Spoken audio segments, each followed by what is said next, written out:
Lockdown से पहले गीता के घर का नजारा कुछ ऐसा था कि रोहन ऑफिस जाता था और शिविन स्कूल। जिनके घर से जाने के बाद गीता काम खत्म करके बाकी समय आराम करती थी। लेकिन लॉकडाउन के बाद ऑफिस और स्कूल घर में ही खुल गए और इससे गीता का हाल वो तो आपको देखने में ही मजा आएगा। शिविन, ओ शिविन, महाराज उठने के लिए क्या 21 तोपों की सलामी लेंगे? अरे बिस्तर से बाहर निकल, ऑनलाइन क्लास स्टार्ट होने वाली है। अरे तुम भी हद करती हो, स्पीकर की तरह चिल्लाने की क्या जरूरत है? दिख नहीं रहा मेरी कॉन्फ्रेंस चल रही है। अब कैमरा और स्पीकर ऑन कर रहा हूँ, मुझे कोई शोर नहीं चाहिए। इस पर जैसे ही रोहन लैपटॉप का कैमरा और स्पीकर ऑन करता है तभी कुकर की सीटी बजती है। करा लो अब इसे चुप। लॉकडाउन नहीं हुआ, मेरी मौत का फरमान जारी हो गया। दोनों बाप बेटे ने नाक में दम किया हुआ है। ऐसा बोलकर गीता वहाँ से शिविन के कमरे में पहुँच जाती है, जहाँ शिविन अभी भी सो रहा होता है। ओ आलसी, अब अगर 5 मिनट में नहीं उठाना तो आज तेरा गेम और यूट्यूब कैंसिल। माँ की बात सुनकर शिविन बिना 1 मिनट गंवाए उठ खड़ा होता है। उठ गया, अभी नहाकर भी आता हूँ। ये नाटक कहीं और, मुंह पर गीला कपड़ा मार और पढ़ने बैठ। शिविन की ऑनलाइन क्लास स्टार्ट हो जाती है, जिस पर गीता उसे वहाँ बिठाकर रसोई में चली जाती है। थोड़ी देर में उसे कमरे से कुछ आवाज सुनाई देती है, जिसे सुनकर वो कमरे में वापस आती है। हाय राम, तुझे क्लास अटेंड करने के लिए बोला था, कैमरा ऑफ करके बिस्तर पर नाचने के लिए नहीं बोला था। मम्मी मुझे कुछ समझ नहीं आ रहा, आप बाद में पढ़ा देना ना, वैसे भी अटेंडेंस तो लगी गई है। हाँ बेटा, जरूर बन जा, तू अभी से हम सबका बाप बन जा।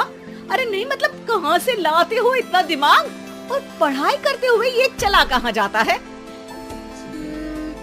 नाइस क्वेश्चन, दिमाग से पूछकर बता दूंगा। शिविन की बातों से परेशान होकर गीता उसे मारने के लिए जैसे ही आगे बढ़ती है तभी वो कमरे से बाहर भाग जाता है। अब शिविन आगे आगे और गीता हाथ में चप्पल पकड़े उसके पीछे पीछे पूरे घर में दोनों घूम रहे होते हैं। इसी बीच वो रोहन के पास पहुंच जाता है और शिविन को मारने वाली चप्पल रोहन के लैपटॉप पर जाकर गिरती है। ओए माँ! मम्मी, अब पापा को चप्पल मार रही हो? वो आज तक के रिपोर्टर, चुपचाप जाकर क्लास अटेंड कर ले, नहीं तो अगली तेरे पीछे लगेगी। इस पर शिविन वहाँ से चला जाता है, जिसके बाद रोहन गीता से कहता है, इस सर्कस के लिए कुछ बोलना चाहोगी? अरे क्या करूं, जब से तुम दोनों घर में रहने लगे हो, घर अपने आप ही सर्कस बन गया है और मैं तुम्हारी नौकर। कभी बेटी को संभालो तो कभी बाप के नखरे उठाओ। इन्हीं सब उथल पुथल में दिन बीतते रहते हैं, जिसमें हर रोज घर के अंदर कुछ नया सियप्पा खड़ा मिलता है, जो ज्यादातर शिविन और रोहन की ऑनलाइन स्कूल और ऑफिस से रिलेटेड ही होता है। एक सुबह, शिविन चलो उठ, आज की क्लास जल्दी है। कैमरा ऑफ करके आप अटेंड कर लो। अरे ऐसे छित्तर पड़ेंगे, दादी नानी सब एक साथ याद आ जाएंगी। गीता की लाख मशक्कतों के बाद क्लास तो खत्म हो जाती है, लेकिन उसके बाद शिविन फोन इस्तेमाल करते हुए इंस्टाग्राम रील बनाने लगता है। रसोड़े में कौन था? तुम थी, मैं थी, कौन था? हाँ, मैं गरीब हूँ। अरे ओ गरीब के बेटे, आजा, मैं बनाती हूँ तुझे गरीब। मैं बताती हूँ रसोड़ी में कौन था। पढ़ाई करने बोलो तो इनकी माँ मर जाती है, और ये पागलपंतियाँ जितनी मर्जी करा लो। गीता शिविन को डांट रही होती है, तभी रोहन बीच में बोल पड़ता है, अरे बच्चा ही तो है, इतना गुस्सा क्यों कर रही हो? बेटे का साथ देने की इसी एक कोशिश में अब शिविन के साथ साथ रोहन भी गीता के गुस्से की सूली पर चढ़ जाता है। अगर बेटे पर इतना ही प्यार आ रहा है तो इसे क्लास अटेंड क्यों नहीं कराते? इसका होमवर्क क्यों नहीं कराते? उस समय तो बहुत जल्दी मीटिंग आ जाती है, वो काम मैं करूं और यहाँ इस बेफिजूली की चीज में तरफदारी करके बन जाओ महान। हे भगवान, कोई तो इनके ऑफिस और स्कूल खुलवाओ, मैं इन्हें और घर में नहीं सह सकती। मैं कुछ और मांग लेती, क्योंकि तुम्हारी ये विश इस साल तो पूरी होने से रही, कोरोना। हाय नास पिटे ने जिंदगी ही बर्बाद कर दी।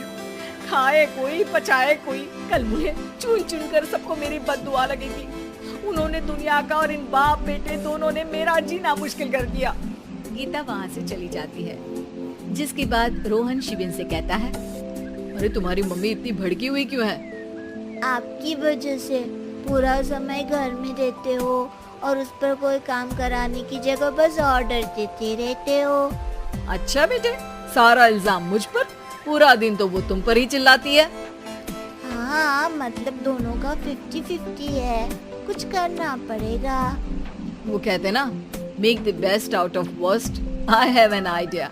वैसे तुम्हारी माँ सही कहती है, बहुत जुबान चलाने लगे हो, कम बोला करो। अगली सुबह रोहन और शिविन अपनी गलती को सुधारने के लिए गीता के उठने से पहले घर का आधा काम खत्म कर देते हैं, जिसे देखकर गीता खुश हो जाती है और फिर बाकी बचा काम वो तीनों मिलकर पूरा कर लेते हैं। जिसके बाद अब वो सब मिल बांट कर हर काम में एक दूसरे की मदद करते हुए लॉकडाउन का मजा लेने लगते हैं।